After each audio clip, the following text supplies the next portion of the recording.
One item of interest might be the canopy that's over the pulpit. For some years, and I suspect it happened when I mentioned that they removed the stamped metal from the walls from the interior and put on this fiberboard with these patterns in it. Up until that point in time, this canopy was over the top of this pulpit, and it sat, you can see it on some old pictures, it sat there just almost free-hanging in the air, but I'm quite sure how they had constructed it is the floor joists from up in the attic up there, for the pastor's room back here, were extended right straight through the wall, probably 3 of them, and then this canopy slid back onto those, and then those floor joists in effect held the canopy steady and sound. Well, but then when they redid this, they removed the canopy. They undoubtedly decided they didn't need it, whatever.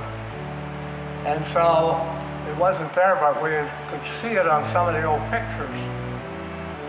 After a little bit of looking around, it was discovered this canopy was sitting upstairs on the rafters in the garage of the parsonage,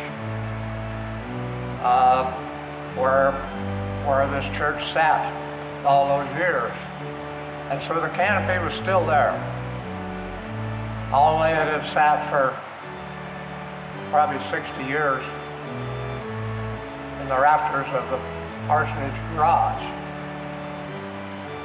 So me and one of the other guys went down and we got it off the rafters and we loaded it up and we brought it up here. And it obviously needed cleaning up. We did that. And then found paint that would match the altar and the rest of the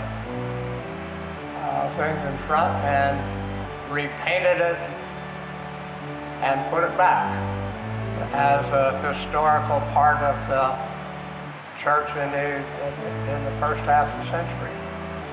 We had to add a couple of braces because we no longer had those floor joists sticking through to hold it up. But it's steady and it's sturdy, and it looks pretty neat if you attend a service in here.